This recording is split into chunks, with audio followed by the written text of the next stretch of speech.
be honest, I'm just thrilled to have you on, mate, because you are one of the big names of the Southwest. I know you're going to say, oh no, I'm just BJ Jones, but like, you are legitimately one of the most popular guys, and that is absolutely demonstrated in the guys you get to wrestle with. You know, you were trusted to wrestle someone like Niwa, who is such a seasoned professional at even such a young age. You know, a guy who's worked in CMLL and stuff like that. So, you know, you're very popular. You emote a response from the crowd probably more so than anybody else. And not only that, you emote a response from real wrestling fans, not us whingy smarks like being Steve. Like, you legitimately emote a great response from fans. But yet you classify yourself as a fairly chilled out, quiet guy away from wrestling. What makes you come out of your shell like that as a character? Is that something that you've just learnt to do over time, or have you always kind of had this little side of you that thinks, I'm gonna fucking own all of you? Like, is there that sort of side to you? God, like, no, it took me a long time to really come out of my shell to really perform like to an audience. You know, when I started, you know, I was just a cookie cutter baby face, and I wouldn't say boo to a goose. You know, I couldn't do anything.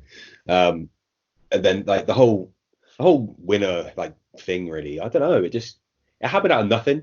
It really did happen out of nothing. And it just developed.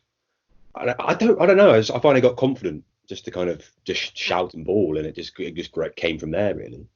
But like, no, I'm not a very loud person in my day-to-day life. I'm not very aggressive at all.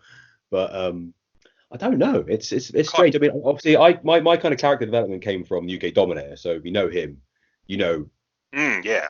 he's like, Yeah. when like my trainers obviously were Joel and Dom. So you know, I learned my wrestling primarily from Joel, and then any kind of character was always kind of Dom's little baby.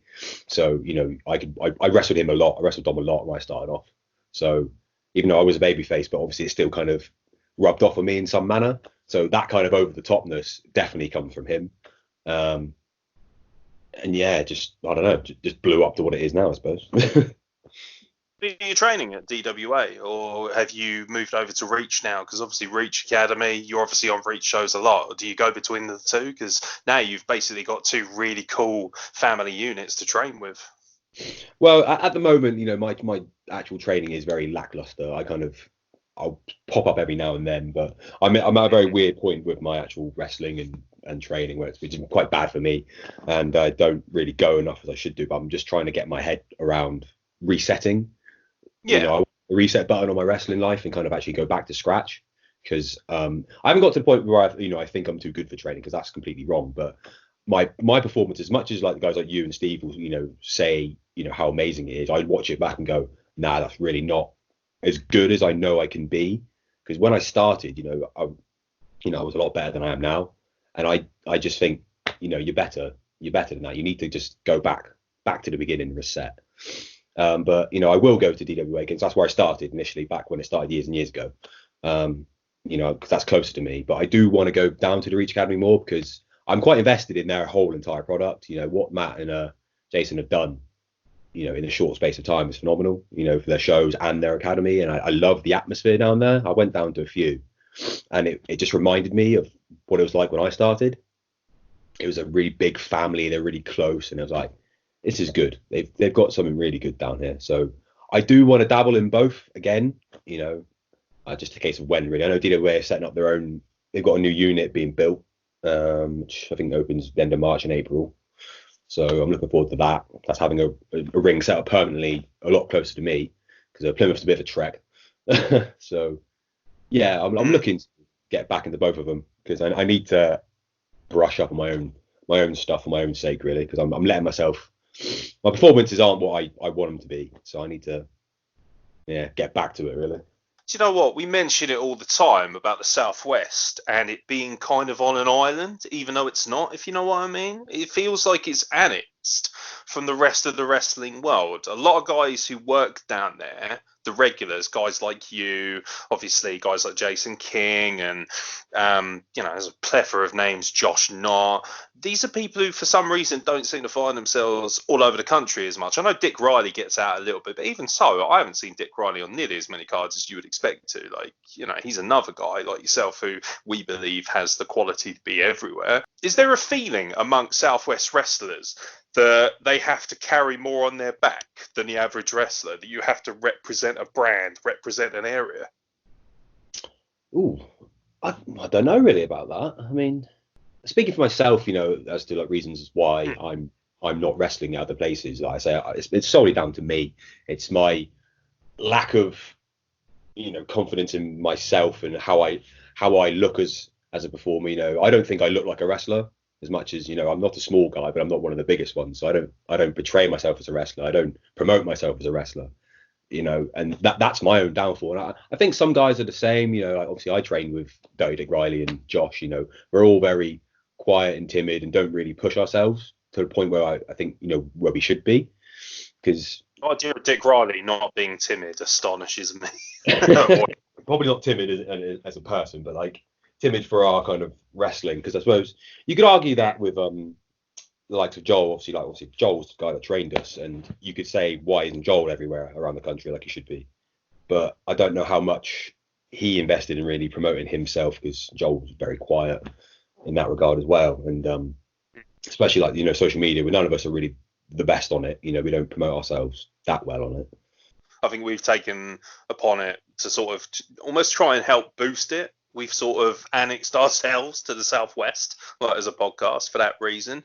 I mean, obviously you say that it's because of you guys, but do you know what we love most? Let's be honest. Let's lay our cards down on the table here. I think the reason we like the Southwest so much, and the reason that so many people admire you guys and enjoy watching all of the talents, whether it be Reach or DWA or, OCW or anything like that, is because you're all real people. And let's be honest, there's a lot of pricks in wrestling, and there's a lot of people in wrestling who are, let's be honest, divas. They got egos. They live their gimmicks too much, and they don't kind of really represent a real life human being, if you understand what I mean by that. Whereas you guys do. You're real. I can talk to PJ Jones. I can go out to PJ Jones and, hey dude, what's going on? And have a conversation with you. I can have that conversation with someone like Josh Knott or Joel Redman. I've gone to shows and approached certain wrestlers and chatted to certain wrestlers, and they've been cordial, but you've also sort of got this impression of, I'm not talking to the real person or a human being. Whereas you guys, even if you're in gimmick, there's still something relatable about that. So do you think that that's a bad thing, that you guys are like that? Would you, like, for instance, if I said to you, okay, if you buy into your gimmick a bit more and be a bit more of a legitimate asshole, and you'll probably get more bookings, is that something that's okay with you? Or do you like the fact that you don't need to compromise who you are to be a wrestler? I've never really thought of it like that. I mean, possibly. I mean, I don't know, actually. Like, I remember when Reach kind of started up, I proper lived the full gimmick, because I had a lot of heat at the start of Reach, and not just with the crowd, but with actually a lot of the academy lot and people like that, because they didn't know real heat. Real heat. Well, not real heat as in like bad heat, but like they didn't think I was a very nice person. They genuinely didn't think I was a very nice person because of how I acted, and I kept up this facade really well. So like a lot of people didn't approach me, a lot of people speak to me, and I was like, I like this. This is great. A lot of people actually started speaking to me, and they thought, oh, he's actually quite a nice guy. But I know a lot of the students like had this thing against me, not against me, but like they liked watching me perform, but they were terrified of me, I think. So, but I don't know as far as like everywhere else. I mean, I don't think I could do it. I don't think I could be bad all the time or be a dick all the time. I don't know. It's not in my nature to be. I'm too much of a. I care about people's opinions too much, probably for my own good. So.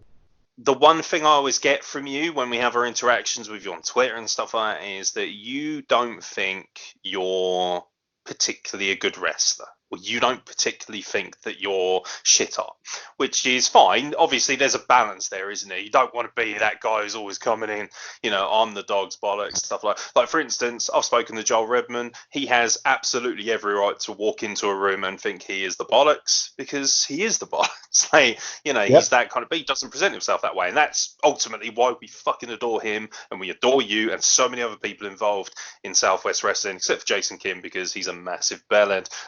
He is. I'll agree with you on that one.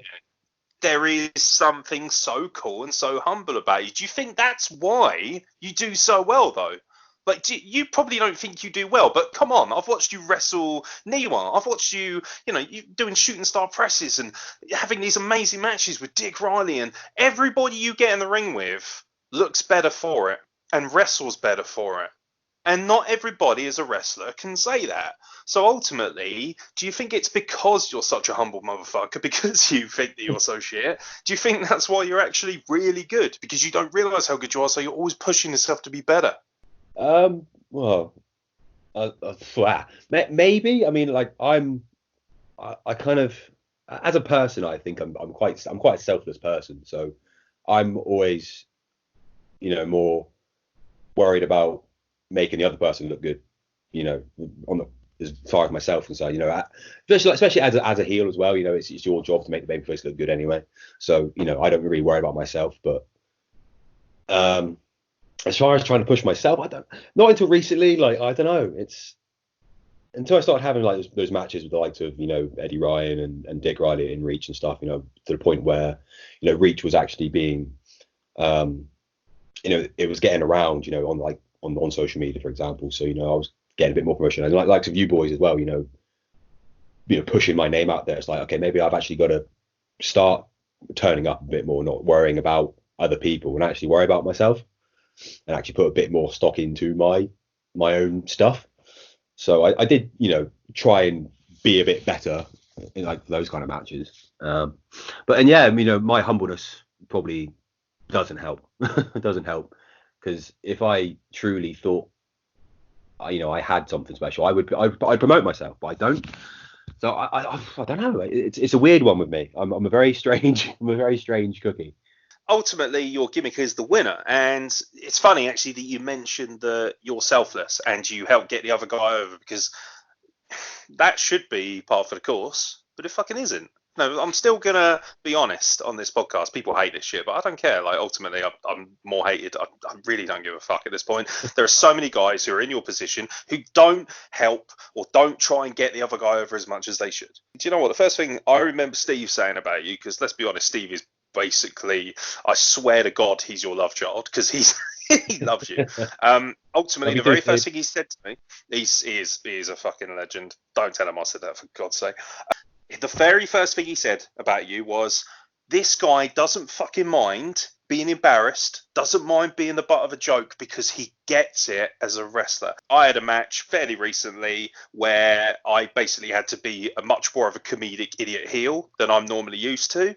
And I basically just channeled your energy and thought, fuck it, PJ Jones is all right going out there dressing as a giant sausage. So I'm going to go out there and, we did a human centipede angle where, everyone gets drop kicked into each other's assholes, and then there's a big drop kick at the end and everyone flies out. There was a spot where I was outside and there was an older woman laughing at me, and I was like, he just touched my ass, all these different things. The main spirit animal for that was you and your position. So first of all, thank you for that. Second of all, because of that, that's what makes you such an endearing character. That's why it's weird. Your character is a massive bellend, but we love that because everybody can relate to the bellend. Everyone's got that mate who they go down a pub with who's happy to take the piss out of themselves. Everybody's got that friend who is going to turn up at a stag do dressed as a hot dog, and everyone's going, way, Weiner, and all this kind of stuff. The idea of you and the winner is that this is a guy who can go out there, take the piss out of himself, but yet still have a credible performance. Have you always wanted to be this character, or is that down to Dom again, pushing you towards that and saying, hey, be this guy, let's channel more of this kind of nonsense. You're a selfless guy, so let's channel that into a really fucking cool heel character. Well, the way it's come about now, it's just totally been organic. There's been no real planning involved. I've not sat down with a notepad and gone, right, I'm going to do this, I'm going to do this, I'm going to start being really silly and comedic. That has just happened. I don't understand how it's happened. Generally in my day-to-day life, I'm not funny, I'm not that witty. But for whatever reason, when I get in that ring, these little things will just click, and I'll just say silly things, and things will just happen, and I'll run with that. I don't understand how it has, but it has. I don't mean to be funny sometimes. It just happens. I think it was that match with Rocky Matt recently. That bit where I say, were you a wizard? I don't know where that came from, but that was genius. because it's kind of organic, I almost get the impression that you're legitimately like, how dare you laugh at me for being dressed as a hot dog? Like, there is this kind of mentality of, what are you laughing at? Like, the show that we were on, I remember you, like, coming out, and, like, the very first thing everybody remembers is you walking up to that child and screaming at her. Like, just things like that. And people love that. What's lovely is the people that you're doing it to, they get it. They're not, like, have you ever had any situations, for instance, where people have legitimately been like, what a fucking asshole? Like, do you get people triggered by it, or are you lucky that in the area that you wrestle, people just kind of get the performance value? I'm trying to think. There's definitely been a situation where I'm trying to think now. There definitely has been, but I couldn't put a pin on it. But no, someone didn't quite take to it one time, and I made a few kids cry. I made a few kids cry. That's always quite nice.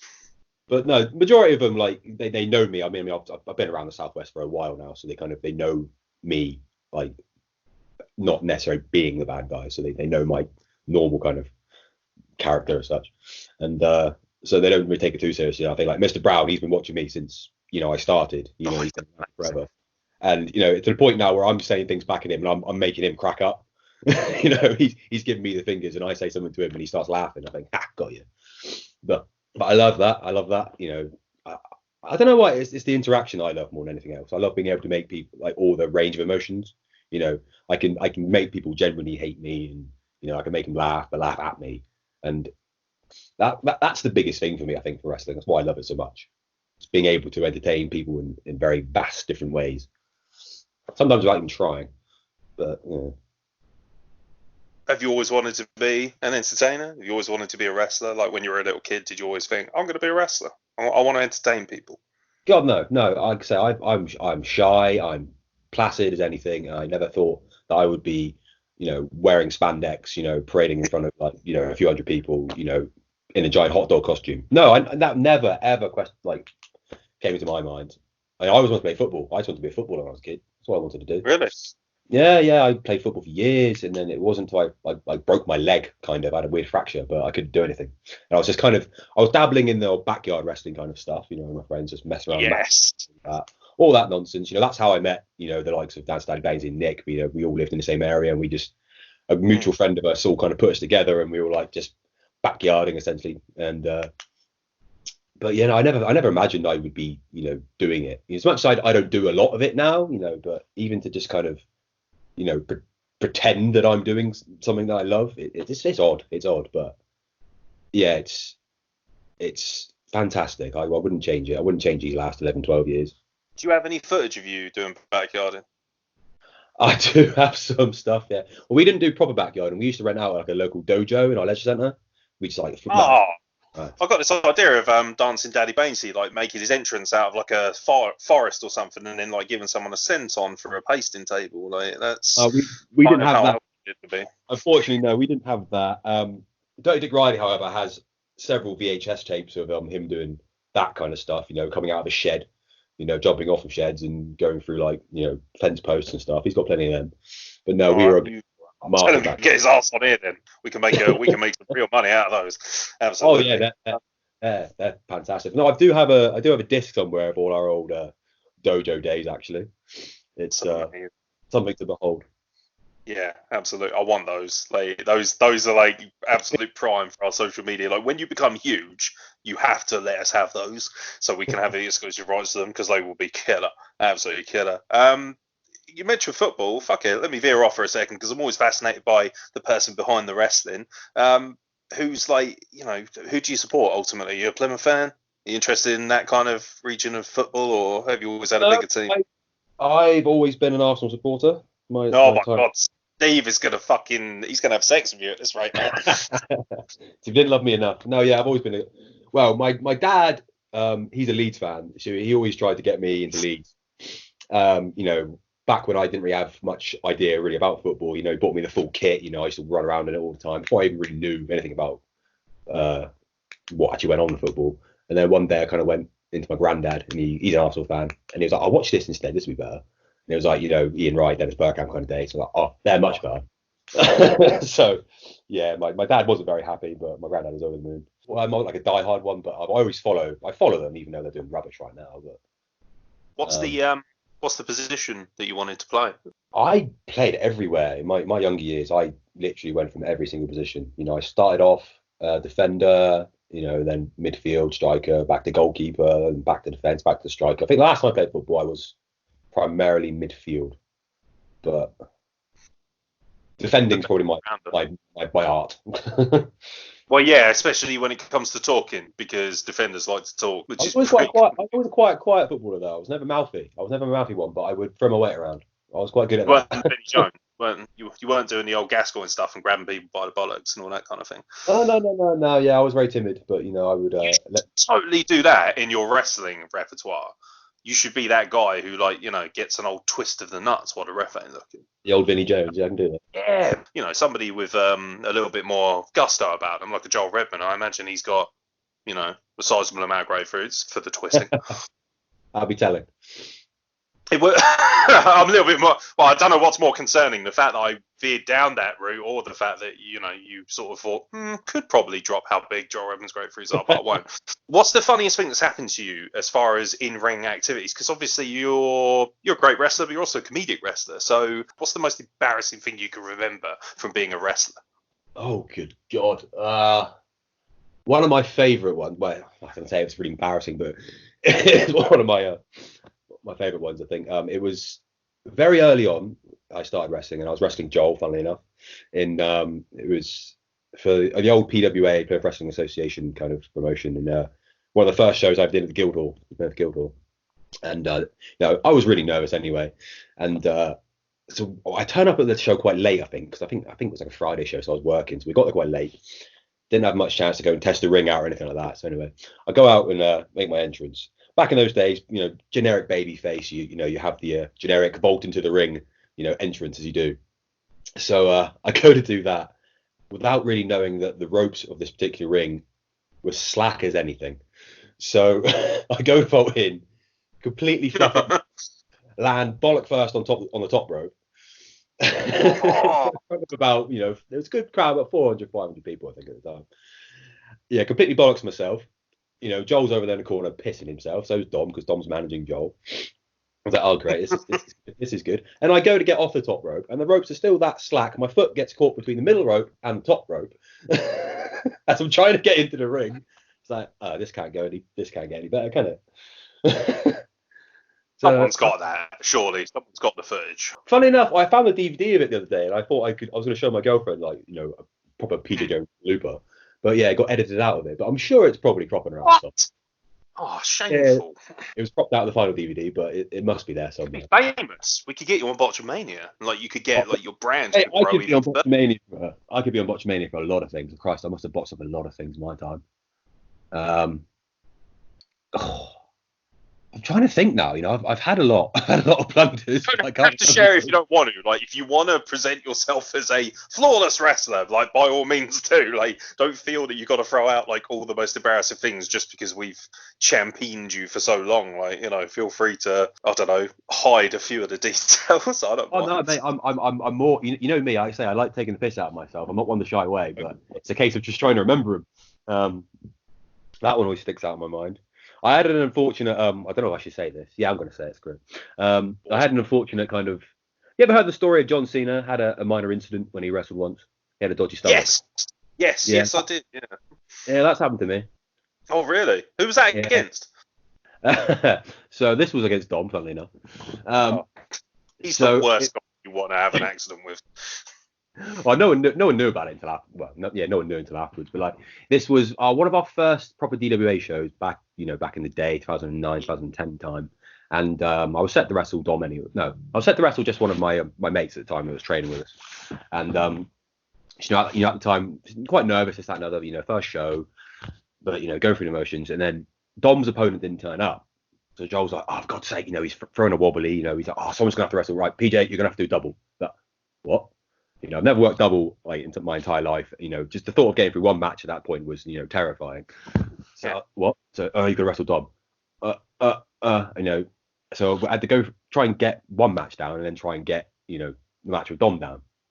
And so yeah, my stomach started doing knots then at that point. Anyway, so I get through the first match, flop up a few times in that first match, but get through it, and then I have to get through this next match with Dom. And yeah, I'm not feeling very good. And we go through the match, and we're on the outside, and he gives me a suplex on the floor. There's a little tip with that. You're supposed to kind of get your feet down a little bit first, just to kind of take the impact out, but I don't. And like the base of my spine just comes crashing down on the bottom of the floor, and all I hear is, like, oh no, oh no, that doesn't feel good. Luckily, I'm wearing like several layers at this point. I'm wearing my tights and shorts and keeping things tied in, but I know something's not right. So I go for the rest of the match. I'm dropping leg drops, I'm doing everything, I'm doing all the flips and stuff, And then, like, no one knows anything. I sneak off after the match because it's right before the interval. Go to the toilet. I best check this. Oh no, this isn't good. What do I do? It's everywhere. Right, ditch the gear. It's all in the bin. Everything's gone. I'm like running around commando for the rest of the day. I didn't let anyone know that for a few years later. And they're like, "What did you?" Like, yeah. And then I found out John Cena do it, so I don't feel so bad now. Yeah, CM Punk did it as well. So you're in good company there, to be fair. So plus at least you didn't get your cock out like Al Snow. So that's one thing, I guess. That seems like a natural progression for the Weiner gimmick, surely. Hopefully not. But funny that getting cocks out. That's a funny story I can tell you about. I don't know. It hasn't been mentioned before. It was another one of our old shows we did in Timoth in the Carlton Theatre, and this was a Josh Knott story that he would love me to tell. So Josh is out there. I mean, he's probably only just freshly 16 at this point. Maybe still 15. I'm not sure. We'll say 16 for legality. So he's out there. I can't remember what was actually happening. There must have been some kind of promo anyway. And Josh is cutting a promo, and then Joel just comes out from behind Josh and then full on cacks him in front of an entire live audience with his mum sat in the crowd and everything like that. Absolute Is he known for that, Joel? Is he known for giving people quite a bit of a ribbon? Like he alluded to it on the podcast, but he was kind of a bit sly with it. Back in the day, yeah, no, like he gave us a lot of stick. Yeah, we got a lot of stick from Joel. We probably saw more of his angry side than his ribbing side, but no, he would pull fast ones like that quite a lot. I don't think I ever really had anything to that extent. But is this well before he went to WWE? Yeah, no, yeah, it's well before. So like Joel started DWA up in 2009. I can't think, when did he go to NXT? 2012 maybe? Yeah, 2012 I think. Yeah, it was a good 4 or 5 years or something like that. That's all we did. That's all we had. We had, Joel started up and Dom came on board. That's where the likes of myself and Dick Riley and Josh and Baines and a few others. What was it like when he went to WWE ultimately? Obviously, you would have spent such a sizable proportion of your wrestling life with him. Was there a kind of like an incentive after that for you guys to maybe try and push on from that? Or is it just a case of, cool, Joel's done that, so we'll hold down the fort here until he gets back? Or if he, becomes a huge megastar, we'll just keep cracking on here? Or did you ever have a design when you started wrestling of thinking, I'd like to be at the pinnacle of what we do? Oh, definitely. I mean, like, I don't think you can really be in wrestling and not have that as your main aim, because why do it really? I mean, if you're not going to aim for the top. But when he went, at the time there wasn't any kind of, there was no NXT UK or anything like that. So, WWE in America was the pinnacle. Limited. So like, yeah, the fact that he then got there, it was like, wow, it's happening to people that I know now. So it's like, it actually is achievable. And it's just unfortunate, I think, what happened to him out there really with his injuries and stuff, because I firmly believe he should still be out there. Yeah, we implied that. Like, I remember when he made his debut at Rev Pro, and I was at the show, and I remember sort of seeing him come out and thinking, and I turned to my mate and I was like, that guy looks very much like a lot of the NXT wrestlers. He went, well, yeah, that's, you remember him from that. I was like, holy shit, is him. Like, I mean, obviously I don't want to make it about the Joel Redman podcast, but he'll love that anyway. But, it's a case of him, you look at a guy like him and think, how did he not sort of get to the place that he's at? But ultimately he seems very happy and he's doing well in all Japan. Is that something you'd like to do, by the way? Would you like to wrestle in Japan? I reckon your gimmick could be very popular out there. I've not put a lot of thought in it, to be fair. Like, I've got such a hard time about, trying to even contemplate getting anywhere in the UK, let alone, anywhere else around the world. But I mean, yes, I would love to, don't get me wrong, but You wrestled abroad. I did go to Ireland, technically, in my early days. Irish Whip Wrestling, when they were around. I did. Oh, wow. That one, isn't that what Finn Balor started, Irish Whip, didn't he? I think he was. I think he was there. I think he did a little bit there. And I think Sheamus did a few things out there initially. But yeah, I did like a weekend tour out there once with Joel. That's pretty cool. Did you work anyone from the Irish scene? I honestly couldn't tell you who. I think I mainly wrestled Joel most of the weekend. I can't remember who was actually out there. There was a guy called Mandrake, but I don't know. He's not really wrestling around anymore. Fair enough. He was mint. But no, Chris Roberts was there. You know, he was the ref. Yeah. But no, yeah, Ireland's been my main. My the only time I've ever flown anywhere to kind of do some wrestling. But yeah, I was going to say, like, nowadays it's quite cool, isn't it, to go to Germany and Portugal and Spain and all these different places in Europe. Like, it's indie wrestling starting to kind of blow up over there, which is nice. You're still young, mate. You got any kind of designs? Do you have any like immediate goals in terms of wrestling? Is there anything where you think, right, this is what I'd like to do in the next couple of years, or are you just kind of enjoying the ride? I have set some kind of goal that I would like to attempt to be able to achieve, but like the realism of that happening is probably quite slim. But like I've got to get over my own kind of insecurities about my actual wrestling before I even think about that. But like you said earlier on, I'm not getting any younger. You're not getting any younger. No one's getting any younger. So I've looked to myself and say 35. If I've not achieved what I can kind of want to achieve by then, I'll walk away. But like obviously with NXT UK, around, that would be the goal right now. Just even get a sniff, even just get a tryout, even to be like looked at would be nice. But I've got to put a lot of legwork into getting my physique back up, getting my wrestling back to where I know I can be, and getting over this problem of self-promoting. I need to get myself out there. I need to go to shows and show my face around more, because nobody knows who I am. That's my own doing. I've got to get over that. Sorry, do you think that's why you're not on shows more outside of the Southwest at this point, because of that lack of promotion? Yeah, definitely. Like nobody, like you guys you talk about me in such a high regard, but like nobody knows who I am, and that's solely down to me. Because I don't promote myself. I don't send out those CVs, and I don't get in contact with other promotions, and and there's no one else to blame. It's not about the location, because you see a lot of guys from London will come down, be brought down to the Southwest there and other. So it's no different the other way around. But I've not promoted myself as a wrestler the entire time I've been wrestling. I don't think I look like a wrestler, so I don't promote myself as a wrestler. So it's all down to me. Same with a few other guys. I don't think we put a lot of stock into our self-promotion. I rode Joel's coattails for many years at the start. He went to shows, we travelled with him like you do, and and he put a good word in for us, or try it out. So I used to wrestle quite a lot back in those days, but I never did anything myself. I don't know why. And I wish I knew why, but I don't know. It's just that lack of confidence that I have.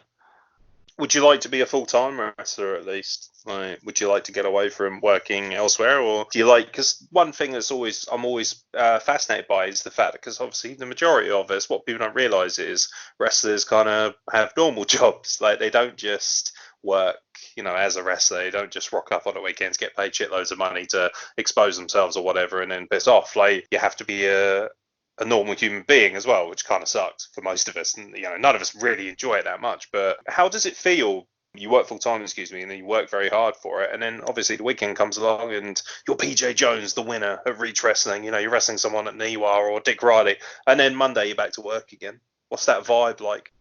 Oh, I hate it. I've got the most boring job. I work in a crappy factory. Yeah, Christ, if I could make a living out of wrestling, it'd be fantastic. As much as I don't know if my body would cope with it anymore, because even though I've not done a lot over my years of doing it, and I bloody hurt. My knees are shot to shit. But yeah, just to even be able to say, I'm a full-time wrestler would be fantastic. Even it's like just a year or two to be, to even have a sniff at a contract or anything like that, and say it's my full-time job. God, that would be the ultimate dream. That would be that final kind of saying, yeah, I'm not too bad at this, I suppose, if that ever happened. But do you believe that because you're not full time, or because it isn't your main source of income that you don't classify yourself as a wrestler? Like, I've met a lot of guys who are super serious about the concept, and they say to me, "Oh, I don't call myself a pro wrestler because I'm not full time." Yeah, no, I'm a firm believer in that. I've like I say, I've never in my time have I ever called myself a professional wrestler. I won't call myself that title purely because if you're a professional wrestler, you're a professional footballer, ultimately it's your job. Yeah. Wrestling is not my job, so therefore I have no right to call myself a professional wrestler. And that's how I was always taught. That's the mindset I always had. So yeah, it's. Would you like to work in other facets of wrestling?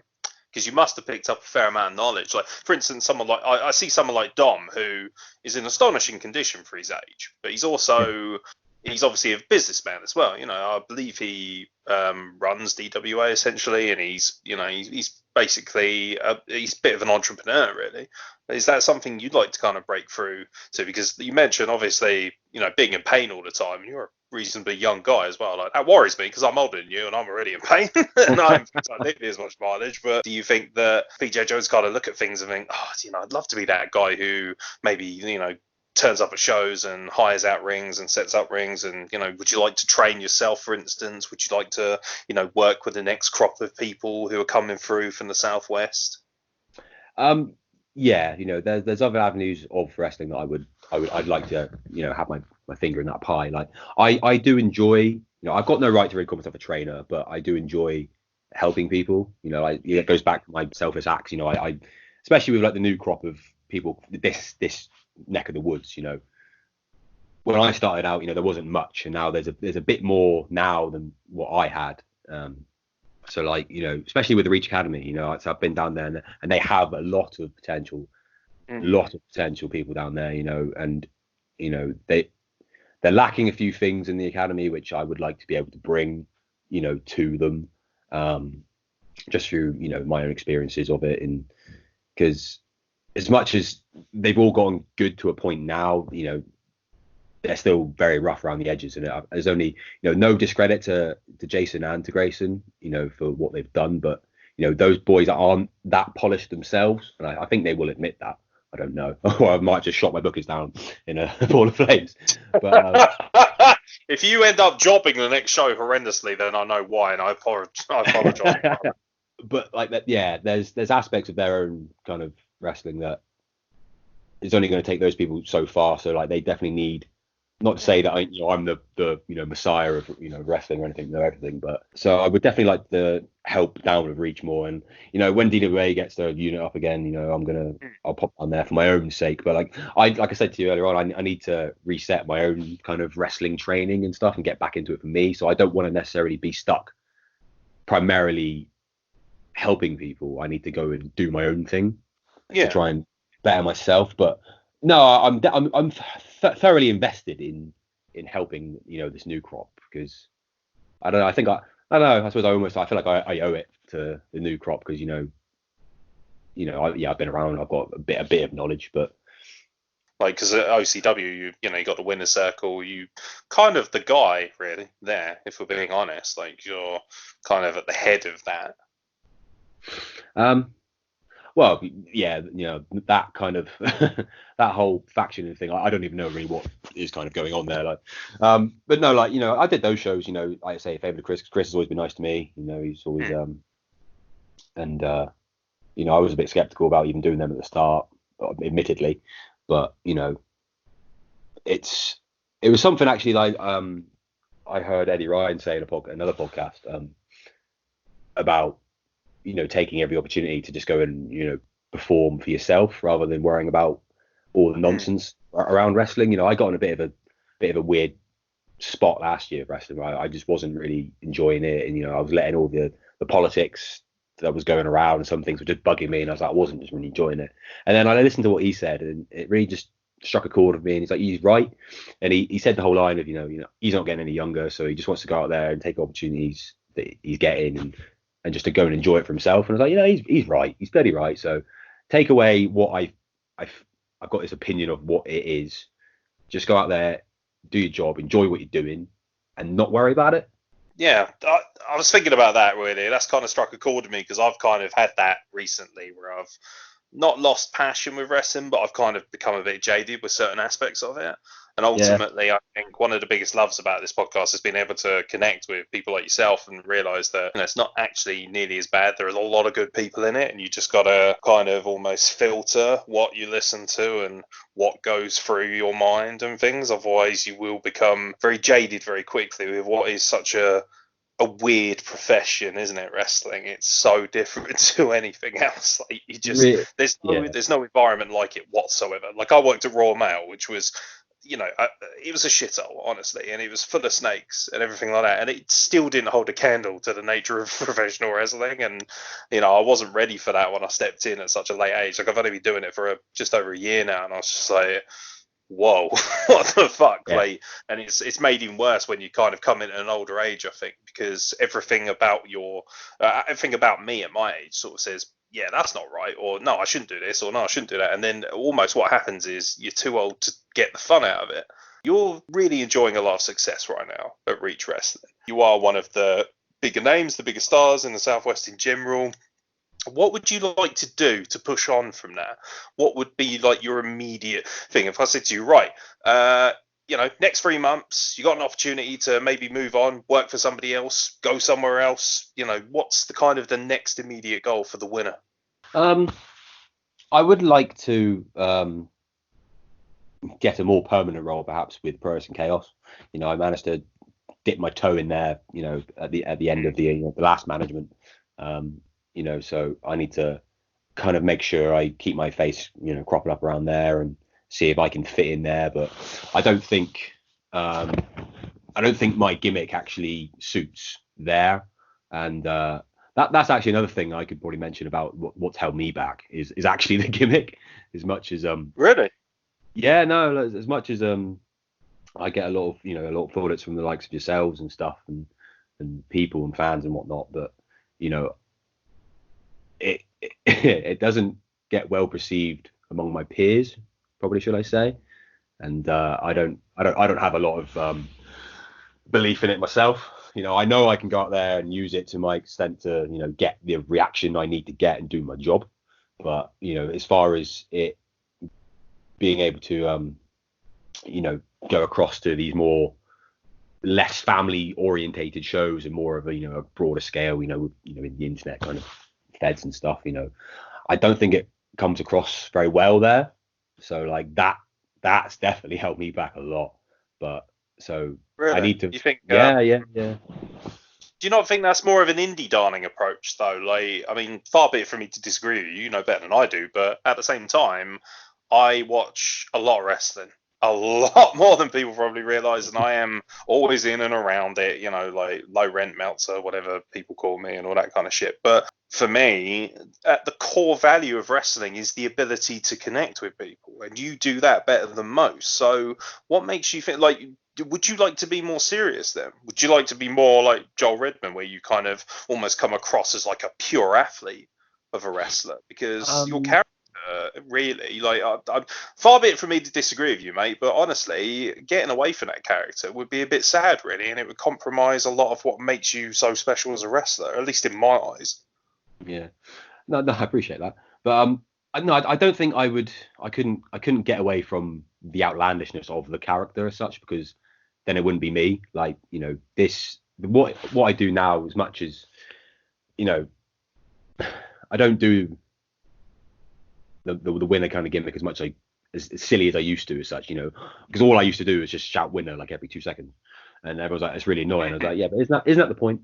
But anyway, but like I've turned into this kind of, I don't know, pantomime villain, I suppose. I don't know, but I couldn't just go out there and be a pure wrestler as such, because it's not me. I now enjoy more being the character, and elicit those kind of reactions by what I say and what I do, and not having to go out there and do a million moves, as much as I can do those moves, but I don't feel like I want to. I want to go out there and just have a spat with someone and say something silly, but then I still want to show that I am a serious wrestler, because I do think I try and take it seriously, but at the same time I don't take myself seriously.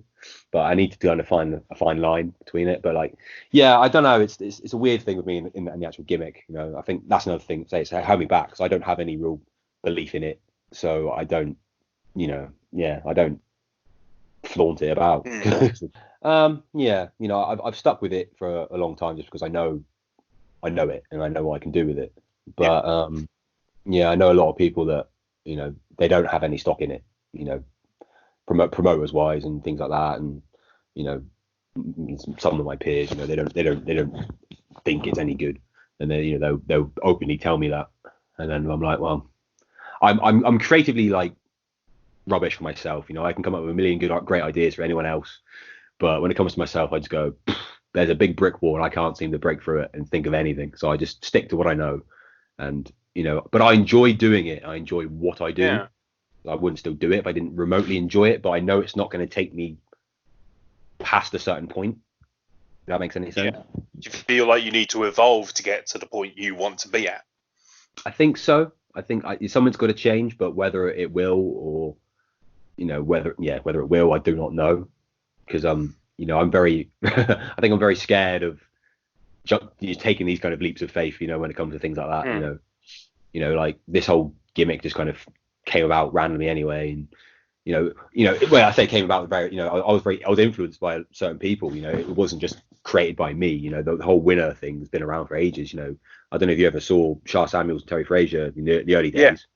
I used to. They used to do winners and losers. That was the first time I ever saw it, and then I saw it used on the camps. I think it's Chris Travis actually.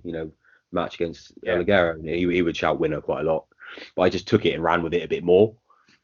It's definitely not my own, but like it's I don't know. I think amongst it's just seemed very corny. I think.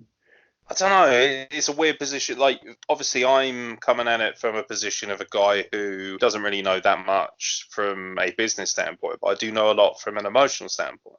And, we say it all the time that we don't just blow smoke up your ass. We legitimately think you're a great wrestler. And I know, we get a lot of shit from different people, some of it funny and some of it serious, where people sort of say like, oh, you don't know what the fuck you're talking about and whatever. But it's like, for me, wrestling all comes down to identity, and I've heard it from so many people, and I've had a couple of very famous people tell me, wrestling wise, that if your identity of who you truly are doesn't connect with that audience, then how are you supposed to make people in higher up areas believe in that identity yourself? It's your career. It's PJ Jones' career. I'm not going to sit here and tell you, nah, mate, you should just carry on screaming at kids and whatever. Like, I guess this is my plea to PJ Jones is don't forget how good you are at what you do. Don't lose that identity. People react to you a lot more than they do other wrestlers. We're both very straight shooters in that respect. And Steve, if Steve was here, would probably say the same thing. You are as good as you are because you connect better than most other wrestlers do. That's why you get to wrestle people like Rocky Matt, for instance, who's hysterically good fun. Your matches with Dick Riley, with Eddie Ryan, with Niwa. There's a reason why you continuously tend to steal the show in a lot of people's eyes. And a lot of that is down to the fact that you connect better than anyone else does. So, by all means, do what you feel you need to do. But at the same time, don't compromise that character, because what you do is very fucking good. No, thank you. To be honest, let's be honest, the whole Weiner thing is just a massive penis reference anyway. Do you know who you need to thank for the Weiner kind of shtick? What? The sausage? Is that Mr. Brown by any chance? No. I suppose you won't know. Like, do you know who initially started? Who was the first person that ever called me a Weiner? See if you can have a guess. Chris Classic. Nope. Jason. Nope. No, do you know what? No, my brain draws a blank. Who's responsible for this nonsense? Dirty Dick Riley. Oh, of course it fucking is, isn't it? Yeah, it makes absolute sense. How long has this been a thing then? Because it feels like it's only really kind of cropped up in the last few months. No, the Weiner comments to the Winner gimmick has been going on probably as long as I've been doing it, and that's probably about 5 or 6 years. I gotta be honest, like for me, the very use of the word Weiner is a bit. far be it from me of all people is about to like give you a lecture on immaturity, but I'm sitting here thinking Weiner is such a shit insult. You know, I mean, I suppose you should be thankful because I've heard much worse things being lobbied at wrestlers than the word wiener. Oh yeah, but like it happens just like so randomly as well. So one of the first few times I actually ever wrestled as a heel, and we're just in there, we're just doing the first few bits, just wrestling around or whatever, and he just turns to the crowd and goes, "He's a wiener," and does the whole little finger thing. I'm like, "You absolute dick!" This is before he's even called dick. Like, you dick, you absolute dick. I think he was a babyface at the time as well, obviously, and I was just like, I hate you. And then every time it's weird. I was like, God's sake. But then it dulled down for a little bit, and then just somehow, some way, in Reach. I don't even know how it started in Reach really, but then someone just kind of said it. I was like, oh, not this again. How did the sausage thing come around? Was that just an idea that was lobbied around, like dressing up as a hot dog? Literally all my idea. Like I said to Matt and Jason, I was like, I've got a great idea. It's completely at my expense, but can I do this? Just because I think it'd be funny. And they're like, yeah, okay, all right, go for it. So yeah, that was just all my idea. There was no one else thinking about that. That was just all me. Primarily I wanted to sell some t-shirts, but they never sold, so it was clearly a bad idea. Oh, did you have t-shirts with you dressed as a sausage on them then? Yeah. Oh, that went over my head. Do you feel like you should be, it's funny actually, I mentioned social media, do you feel like your gimmick would lend itself better to social media? Because I've seen you use it a little bit, but ultimately you should be on it all the fucking time. Or is it just something that you just, again, that comes down to the self-motivation factor? I hate social media with a passion. I'm not one of these people, that can sit there and just write things constantly. I can't do it. I don't like it. I don't mind sharing a random silly cat video and things that amuse me, but when it comes to just, I know it's, say it's a tool now, it's a promotion tool, it's a business tool, more so than it used to be, but I can't get on board with it very well. I can't just sit there and just go, right, okay, I've got to do this. It just bugs me. I'd rather sit there. I'd rather be, playing my PlayStation rather than just sitting there aimlessly on. But I know I need to do it because it helps your product. And I've been told recently by Flash Webster, to be fair, you need to jump on your social media a lot more to kind of, emphasize you, better, as far as especially for Chaos, for example, and for other things. So I was like, you know what, you're right. So I went back and I tried to reopen my page again because I've turned it off and on, many times. Yeah. And I'm like, okay, I'll start doing it. I'll make an effort, and then I just, I can't be bothered now.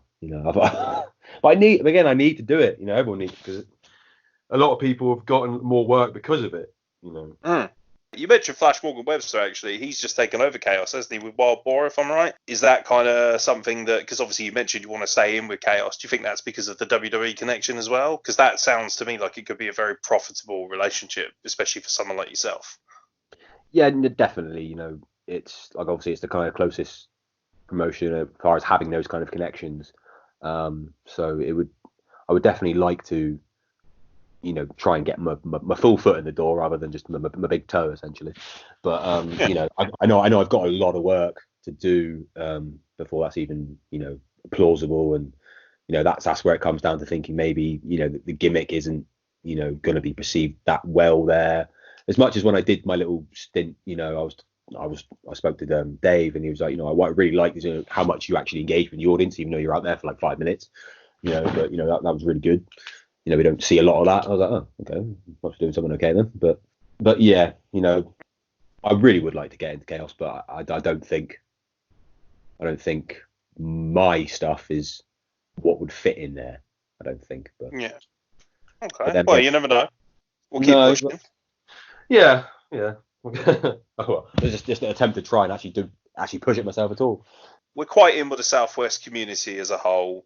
A lot of them will probably want to listen to this podcast. A lot of them will, be sort of, just invested in you as a person and what you've done for wrestling. And I know you don't recognize that, but a lot of what the Southwest is about I'm not going to sit here and say you've built it all yourself, but at the same time, you're a really important cog in what is a very cool mechanism that is Southwest Wrestling. Like, people recognize that PJ Jones is one of the spinal contingents of what Southwest Wrestling is. Is there anything you want to say to like the fan base, or is there anything that you want people to know about you as a whole?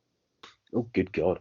Well, as far as I massively appreciate everybody that's ever kind of supported me over the years, and primarily right like now in the last few like months, especially with Reach, like how I've gotten a lot more feedback from fans, who appreciate what I have done, because how I am and what I've said about, I don't think anything of myself, but to actually know that my work is acknowledged is quite nice, and to know that I've had some form of what's the word I'm looking for, I've made some kind of mark on some people's lives. That's very rewarding for me. It's like the likes of like yourselves and Steve, who openly say, how much you enjoy my performance, and other people that have said it as well. The little fan group, the group that's going now with like Dave Brooks and Kirsty and a few others. They're always really nice to me, and it's nice to know. It's nice to know that as much as I think I'm a little fish in this tiny little pond, or big pond, should I say, that my efforts still they're not going unnoticed, which is nice. So yeah, massive thanks to everybody, for having something stock in me. I should have some more in myself, but absolutely. Where can people get at PJ Jones? Because you said you're not into social media, but do you have like pages people can follow that have updates at all, or is it more a case of people should just follow the companies that you work for predominantly? Oh no, I'm on every kind of social media you can get, to be fair, but I'm probably not very active on it apart from silly cat videos. But no, yeah, I've got a Facebook, obviously, PJ Jones. I've got a Facebook page, the winner, PJ Jones. I think my Twitter is at PJ Jones 88. I think my Instagram is the same. I'm always there. I'm actually looking to do something fan interactively on Facebook soon, but it's just a case of me kind of motivation. I'll ask you the question actually, because I think it's kind of like I think it's like a decent idea, but I don't know how well it would kind of go down. So if I'm going to plug it, I might as well plug it now before I even do anything with it. But so do you think that you could beat me? What, in a wrestling match? No. Just generally. I mean, if you're saying, could I whoop your ass at Mortal Kombat? Absolutely, I'd annihilate you because I'm the man at Mortal Kombat. But then, I do not mean legitimately, like, Mortal Kombat. I mean the game, before anyone's like, Jesus Christ, he's going to rip his spine out. Like, that's not my thing. Yeah, like, is this going towards, like, a kind of PJ Jones versus the fans in, like, gaming and things like that? Because I heard you mention PlayStation. Well, not necessarily just, like, games and stuff, but yeah, basically along those lines. But I had this kind of idea about, you ever watched, like, Ant and Dec's Saturday Night Takeaway? Yeah, absolutely. They have their little, like, competitions against each other. Yeah, those are great. Like, I love those.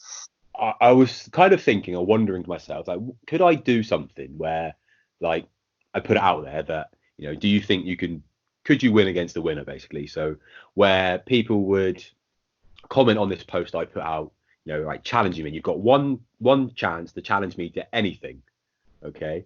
And then like I pick one random person, like a random generator, like a month, and go, right, so say it's it's you, it's a Mortal Kombat. All right, okay, let's sort it out, and we'll film it, and we'll blah blah blah, and I'll be in full kind of character, and and then try and have like some kind of fan interaction, but then like try and beat them at their own thing.